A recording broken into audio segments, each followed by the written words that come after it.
شکریہ جی، شکریہ. بسم اللہ الرحمن الرحیم.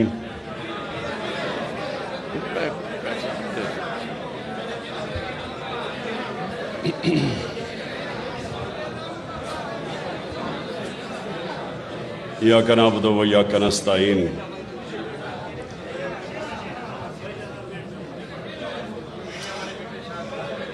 میرے معزز علماء،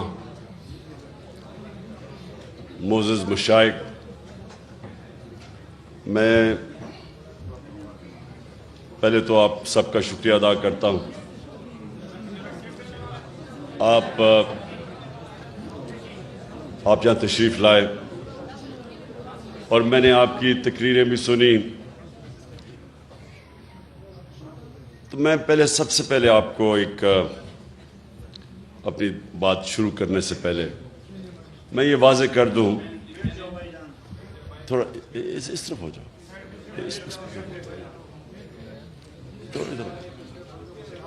اور آپ بھی نیچے ہو جاؤ، وہ نہیں دیکھ سکتے. تو میں یہ واضح کر دوں کہ میں کوئی اسلام کا کوئی عالم نہیں ہوں.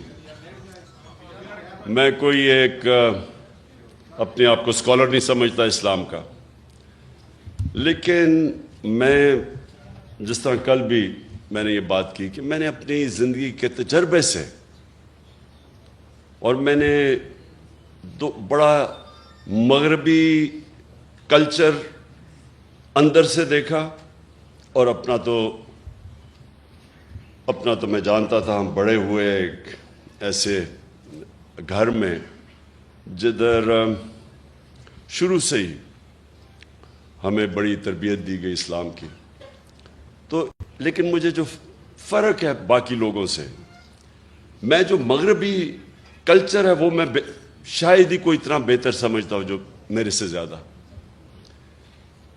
تو میرا زندگی کا سفر وہ اس طرح ہوا کہ میں جب دونوں کلچر کا موازنہ کیا تو آہستہ آہستہ میں اس نتیجے پہ آتا گیا کہ وہ جو مغربی معاشرہ ہمارے سے آگے نکلا ہے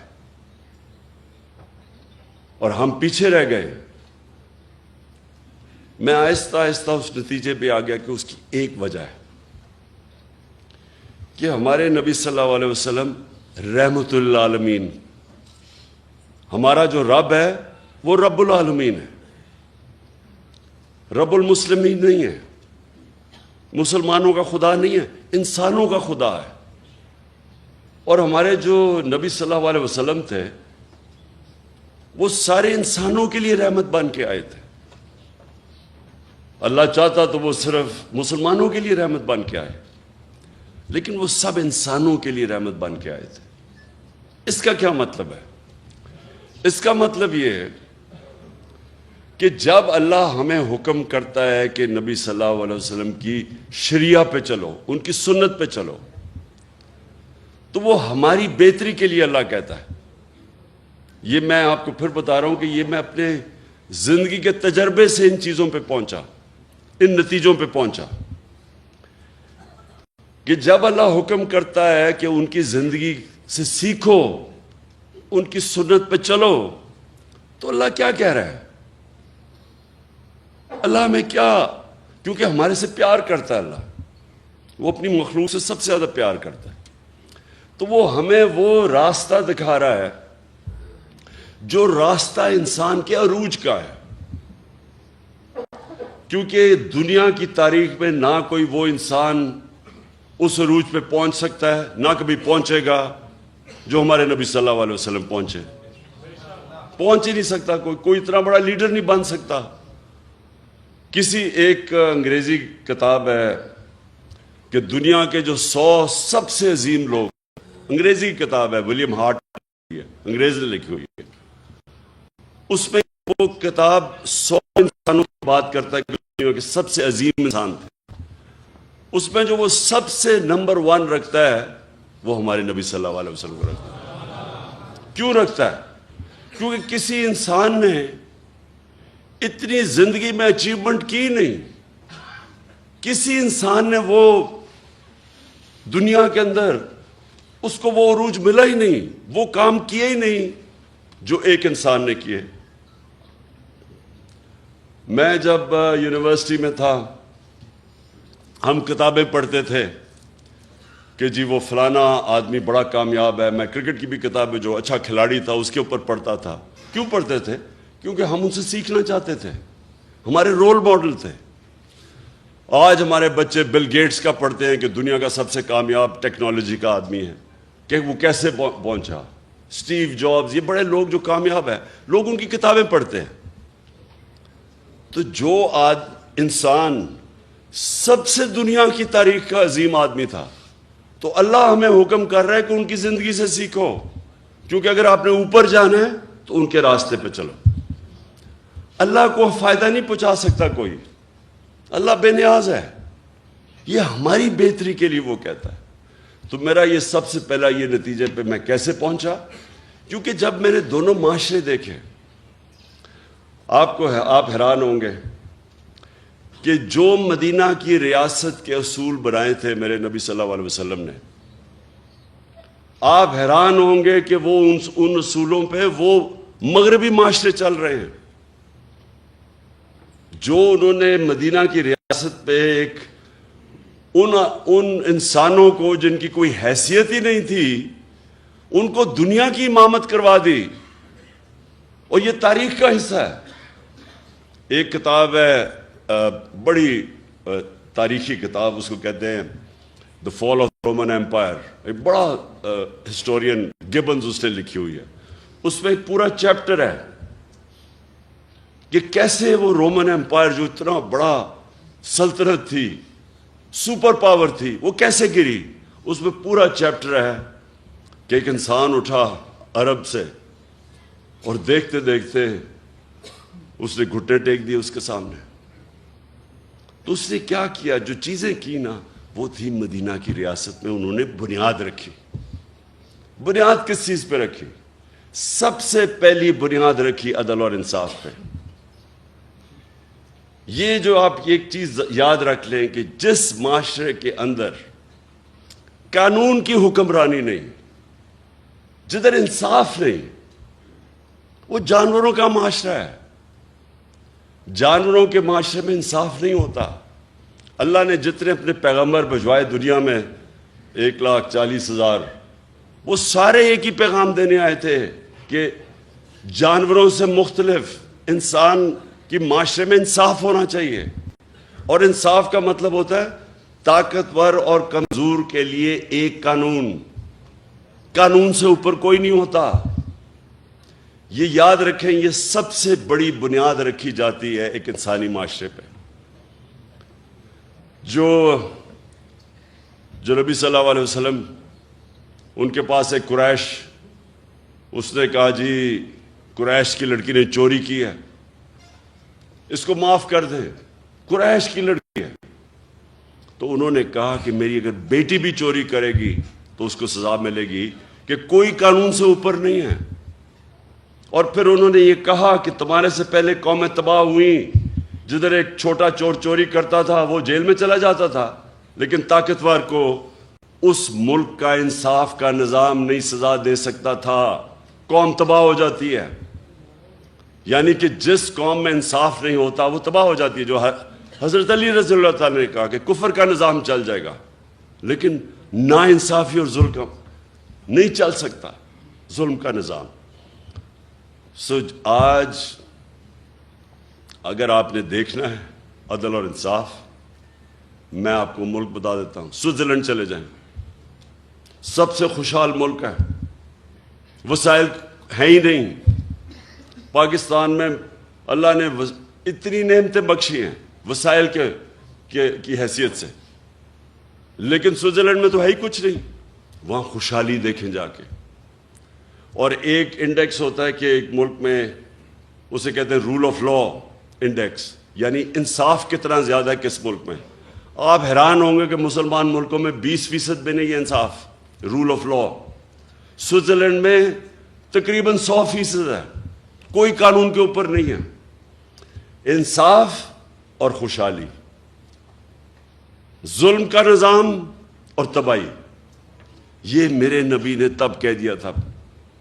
دوسری چیز، فلاحی ریاست، مدینہ کی ریاست دنیا کی تاریخ کی پہلی فلاحی ریاست بنائی گئی تھی۔ ریاست نے اپنے کمزور طبقے کی ذمہ داری لی تھی۔ ریاست نے پورے بیووں، معذوروں کو، یتیموں کو، غریبوں کو پینشنز، مسلمان کے زمانے میں، حضرت عمر کے زمانے میں پینشنز آئی تھی، پہلی دفعہ بوڑھوں کو بھی ذمہ داری لی۔ انسانی معاشرہ تھا۔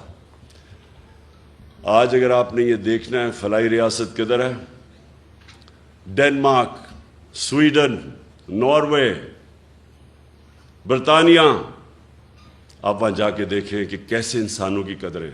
میں آپ کو دعویٰ کرتا ہوں کہ وہ اپنے جانوروں کا ہمارے انسانوں سے بہتر دھیان رکھتے ہیں۔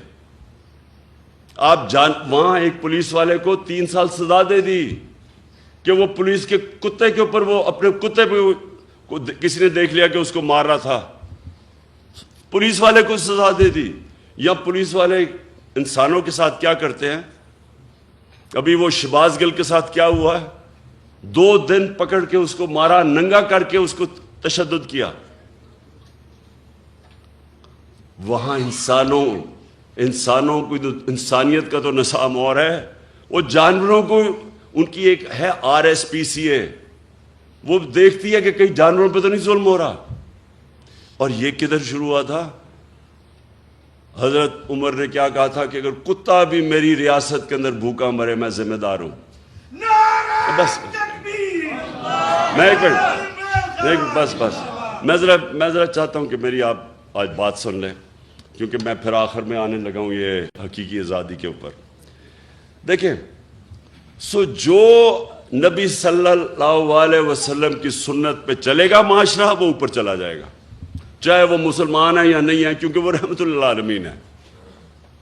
اور جب ہم اپنے آپ کو مسلمان کہتے ہیں اور ان کے اصولوں پہ نہیں چلتے، تو پھر ہمارے سامنے تو انہوں نے کہا ہے کہ قومیں تباہ ہو جاتی۔ آج اب دیکھیں، میں زندگی کے 20-30 سال مغرب میں گزارے، وہاں تصور بھی نہیں کوئی کر سکتا کہ ایک ملک کا مجرم پکڑا جائے کہ لندن کے اندر بڑے بڑے محلات لیے ہوئے اور ایک رسید نہیں ہے کہ کدھر سے پیسہ آیا۔ 3 دفعہ پرائم منسٹر، بچے اس کے لندن بیٹھے ہیں، اربوں روپے کے گھروں میں رہتے ہیں، کہتے جی ہم پاکستانی شہری نہیں، اس لیے ہم بتاتے نہیں ہمارے پاس پیسہ کدھر سے آیا۔ وہ عدالت، سپریم کورٹ اس کو کنوکٹ کرتی ہے، مفرور جھوٹ بول کے ملک سے باہر بھاگتا ہے، اور وہ آج پاکستان کے فیصلے کر رہا ہے۔ وہاں بیٹھ کے ابھی یہ جو آڈیو لیکس آئی ہیں، یہ جو انکشاف آپ کے سامنے ہوئے ہیں، ان کے اندر پتہ چلے گا کہ وہ سارے ایک مفرور، ایک کرپٹ آدمی، ایک جھوٹا آدمی، ایک اربوں روپے اس ملک کے چوری کر کے بڑے بڑے محلت میں باہر رہنے والا آدمی، وہ ملک کے فیصلے کر رہا ہے۔ یہ مغرب میں تصور بھی نہیں ہے۔ اور اس کا جو منشی اسحاق ڈار، وہ جو آیا ہے، یہاں پہنچا ہے، سوچیں کہ اس کو نیب نے بلایا، پوچھا کہ تمہاری پراپرٹیز کدھر سے آئی ہیں، بجائے جواب دینے کے لیے پرائم منسٹر کے جہاز میں مفرور ہو جاتا ہے۔ نون لیگ کے زمانے میں وہ آج پاکستان آ گیا ہے اور فائنانس منسٹر بن رہا ہے۔ یعنی اب پاکستان کا پیسہ، فائنانس کس کے حوالے کر رہے ہیں؟ جو مفرور 5 سال سے بھاگا ہوا تھا کہ جی میری طبیعت ٹھیک نہیں تھی، وہ ابھی تک یہی نہیں پتا کہ 5 سال کس چیز کا علاج ہو رہا تھا، اس کا کوئی ایسی بیماری ابھی تک پتہ ہی نہیں ہے جس کو 5 سال لگ رہے تھے، وہ بیماری نہیں تھی، ڈرا ہوا تھا، اور تب اب ڈیل کر کے یہاں پہنچا ہے، اور اب آ کے پاکستان کا فائنانس منسٹر بنے گا۔ 22 کروڑ قوم کی، یعنی آپ کے خزانے پر بیٹھے گا، بلے کو بٹھاؤ گے دودھ کی حفاظت کرنے کے لیے، یہ کسی مغربی معاشرے میں نہیں ہو سکتا، کیونکہ وہاں انصاف ہے۔ اور میں جب یہ چیزیں آپ کے سامنے رکھتا ہوں، اور یہ جو ابھی آپ نے فضل الرحمان کی بات کی، یہ اس گورنمنٹ کا حصہ ہے جدھر یہ ظلم ہو رہا ہے۔ سارے 60% جو کیبنٹ بیٹھی ہے، 60% کیبنٹ ضمانت پہ ہے، کرپشن کے کیسز کی ضمانت پہ ہے۔ یہ کس مغربی معاشرے میں ہوگا؟ اس لیے وہ ہمارے سے آگے ہیں کہ وہ ان کے جو احکامات میرے نبی نے ہمارے لیے، مسلمانوں کے معاشرے کے لیے جو ہمیں کہا تھا کہ یہ آپ کے لیے لازمی ہے، وہ ادھر چل رہے ہیں۔ انسانیت وہاں بہتر ہے، فلاحی ریاست بہتر ہے۔ وہاں غریب آدمی بے روزگار ہوتا ہے، اس کو پیسے ملتے ہیں جب تک روزگار نہیں ملتا۔ وہاں غریب آدمی کے لیے بہترین سکول ہیں، مفت پڑھائی ہے۔ غریب آدمی کسی ہسپتال میں جائے، اس کو مفت علاج ملتا ہے۔ جو ہم نے کوشش کی ہیلتھ کارڈ لا کے کہ عام لوگوں کے لیے، غریب گھرانے کے لیے ہیلتھ انشورنس کہ 10 لاکھ تک کہیں بھی علاج کروا سکو، یہ تو ہم نے شروع کیا۔ یہ سارے مغرب میں ہیں۔ ادھر فلاحی ریاست ہے، عدالت میں جاتا ہے غریب آدمی، حکومت اس کو وکیل کر کے دیتی ہے، حکومت انصاف دیتی ہے اس کو۔ اس لیے اللہ کی برکت آتی ہے وہاں۔ جب غریب آدمی کی آواز، اس کی جب دکھ اور درد کی آواز اوپر سنتا ہے، اور جب آپ اس کی خدمت کرتے ہیں وہ بھی سنتا ہے اوپر والا۔ تو میں نے وہ معاشرے دیکھے ہیں۔ اس لیے جب میں آیا تو حکومت میں جب میں آیا، حکومت سے پہلے میں بات نہیں کی۔ جب میں حکومت میں آیا، پرائم منسٹر بنا، تب میں شروع ہوا کہ یہاں ریاست مدینہ کے اصولوں پہ پاکستان کو کھڑا کرنا ہے۔ اس لیے کیا کہ یہ کوئی نہ سمجھے کہ میں ووٹ مانگنے کے لیے کر رہا ہوں، کہ لوگ میری نیت پہ نہ شک کریں۔ جس طرح فضل الرحمان اسلام کو بیچتا ہے، اس کو جو مرضی فتویٰ دلوانا اسے دلوا لو، اگر اس کو تم پوزیشن دے دو۔ اس کا تو مقصد اسلام، اگر 30 سال سے وہ پالیٹکس میں ہے، مجھے بتائیں کہیں دنیا کے اندر اس نے ایک دفعہ اسلام کی کوئی بات کی ہے باہر جا کے؟ اور یہاں بتائیں پاکستان میں کتنے لوگ اس کو دیکھ کے مسلمان ہوئے ہیں؟ میں دعویٰ کرتا ہوں کہ لوگ اس کو دیکھ کے اسلام سے دور ہو جاتے ہیں، کیونکہ وہ جب دیکھتے ہیں کہ صرف ایک انسان کے جو دین کے اوپر بات کر رہا ہے، سارا بات فتوے دین پہ دے رہا ہے، اور اس کے ضمیر کی قیمت ایک ڈیزل کا پرمٹ ہو، کون اس کو سمجھے گا؟ اس لیے میں آپ سے آج اپنے علماء اور مشائخ آپ سب سے یہ کہنا چاہتا ہوں کہ دیکھیں، یہ بڑا پاکستان ایک فیصلہ کن موڑ پہ کھڑا ہے۔ انہوں نے جو باہر کے لوگ تھے، جو باہر کی قوتیں تھیں، وہ اس لیے نہیں انہوں نے مجھے یہ سازش کر کے ان ساروں کے ساتھ مل کے اندرونی اور بیرونی ملک مل کے سازش کر کے ہٹایا۔ اس لیے نہیں ہٹایا کہ وہ مجھے جانتے نہیں ہیں۔ مجھے سب سے زیادہ مغرب میں لوگ جانتے ہیں۔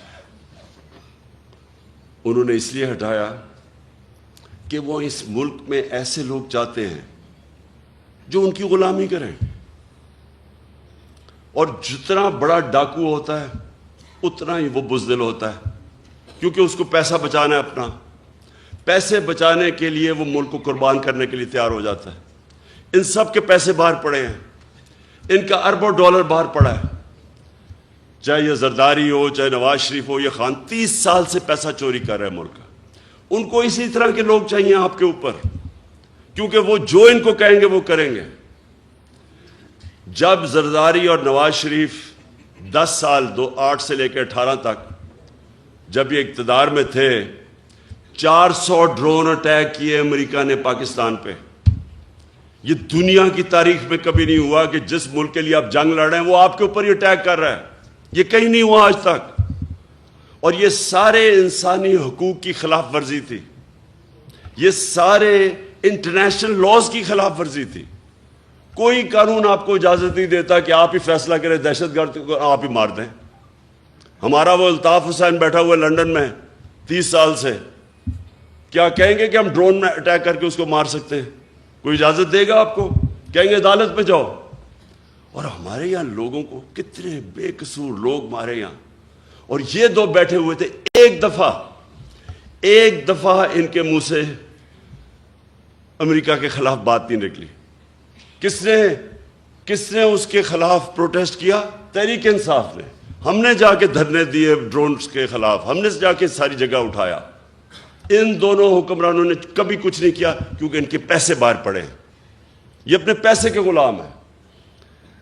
آزادی جو حقیقی آزادی ہے وہ سب سے پہلے تو وہ آتی ہے کہ ایک حکومت ایسی ہو جو اپنے لوگوں کی بہتری کے لیے فیصلہ کرے, جو اپنے جس نظریے سے پاکستان بنا تھا اس کے لیے فیصلے کرے.